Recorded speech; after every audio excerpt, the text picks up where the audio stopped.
Welcome back to Ukulele Corner. That was the song Silent Night, one of the great Christmas carols, and I am using a low G ukulele here. A lot of people ask me what I play, and I have a tenor Ko-Aloha. I love the Ko-Aloha brand here in Hawaii, and I like using low G and high G. I have two tenors, one is set up with high G, one is with low G. This case we're using low G. High G would work fine as well for this melody because the melody is in the higher strings, and so you can use, if you prefer high G, you can try that with this arrangement as well. It's pretty straightforward, but there's always a lesson to be learned with every piece that you play. It's such an enjoyable piece to play. I kept the arrangement pretty simple. But I really want to focus on your left hand and deciding which finger to use. And this is a really big question. It can give you much better sustain, make it easier to move from one chord to another, and really make your music come alive and really have a better sound by choosing certain fingers, and these fingers will allow you to move smoothly from one chord to another. And that's the goal when I was doing this arrangement, thinking about that and how you could benefit from some ideas about left hand setup. For the right hand, I'm typically using my thumb for the lowest note of each chord. And so I'm moving my thumb mainly between the fourth and the third string often. I'm using index and middle on the high strings. Sometimes I'm going to use my ring finger on the high string as well. Generally, that's what's going on with the right hand.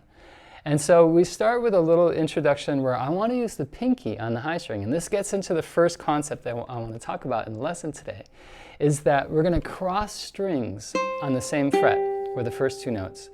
If you use a bar chord, you can get sustain. If you use different fingers, you can get sustain. If you use the same finger, there's a break in the sound. So whenever, just make that a general rule with your playing. If you want a sustained sound, use different fingers if you're not using a bar chord when crossing one string to another at the same fret. So I'm going to start with my pinky in the left hand on the high string and then third finger right below it. Perfect. You can let the notes blend a little bit. We want to have a little bit of overlap when we play, and that's a really cool sound. It gives you more sustain. So instead of that, we get the notes to ring. And that, the ukulele already, we're at a bit of a disadvantage. It doesn't have a huge amount of sustain, right? So we got to work hard to do these things to bring it to life and to make the sound beautiful.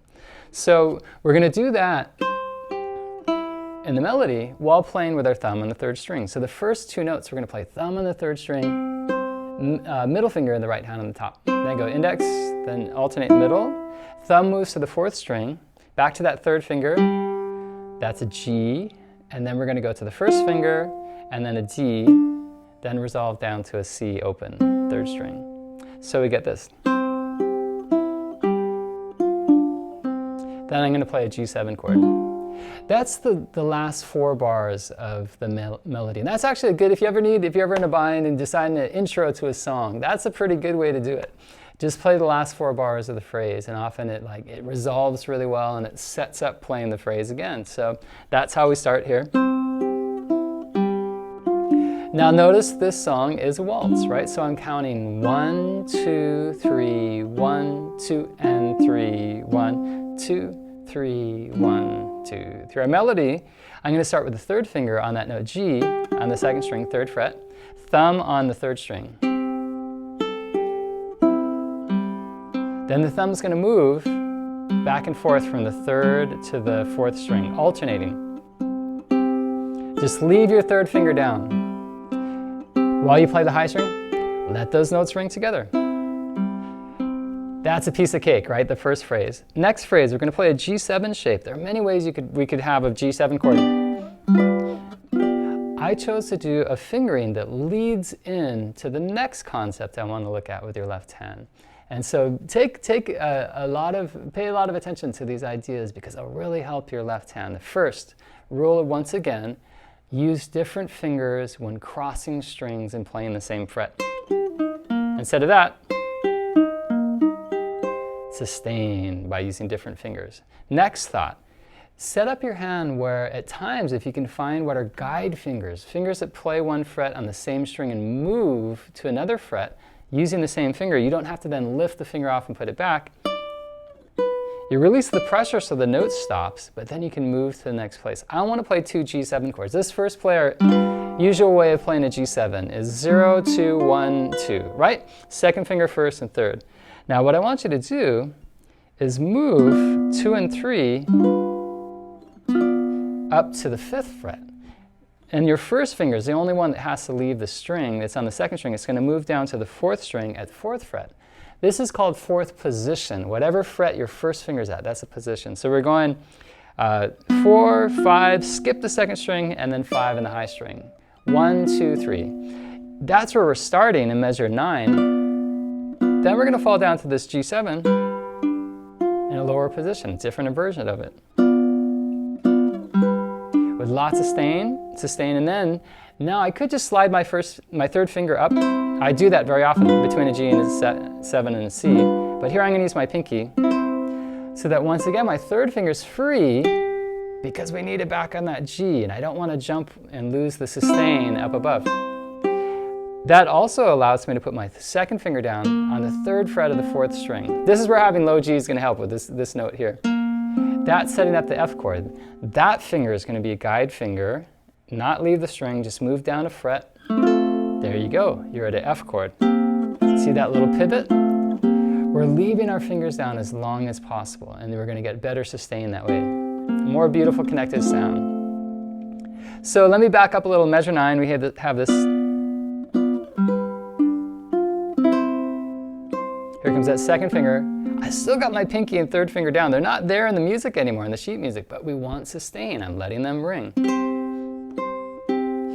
F chord, all 4 fingers in the right hand here. Then I'm using index, middle, and ring to repeat the chord. Then all 4 again. Pinky's going to play the high string 3rd fret, C. 3rd finger's going to play a B. Index, middle, ring, play the top 3 strings of F chord. Here we go. Here's another guide finger moment. We're going to move our 1st finger up to the 3rd fret. That was playing an F. Now we're going to go back to a C chord. You can get away with a C chord just playing 4 and 3 in the inside strings. 4 on the 3rd string, that's a note E. 3 on the 2nd string, that's a note G. It's part of a C chord. If we put a C in the bass, it'd be good. We just play those notes, high string them back, and then open strings. So that is this transition right here. Guide finger with the 1st finger, then open strings. I'm going to use my 2nd finger here again. Guide finger down a fret to the F chord. Repeat that phrase. Move back up with the 1st finger leading the way.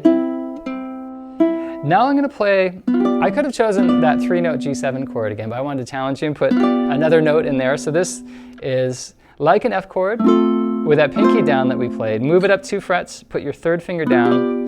That makes it a G7 chord. 4, 5, 3, 5. 2nd finger, 3rd, 1st, pinky. Now from there, we're going to do a big position change. Here's the biggest challenge in the piece, I think, is doing a bar.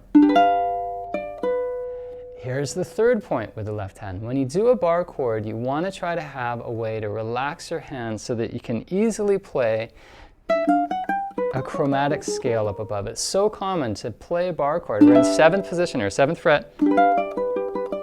But we need to play some other notes around, and you want to have your other fingers relax. So practice your bar chord so that you can relax the other fingers and practice doing chromatic scales. I have lessons that work on this at the Ukulele Corner Academy.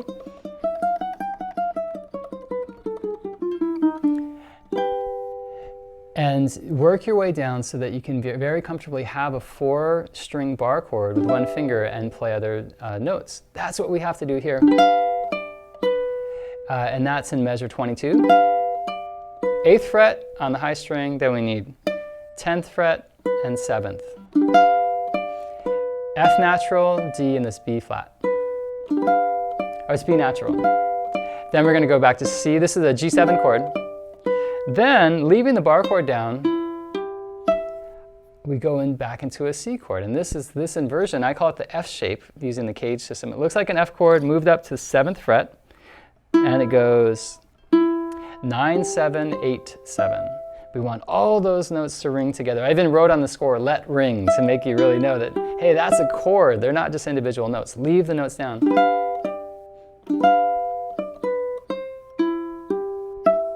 I really try to get some good tone out of that high note. Then we're back just like our very beginning phrase.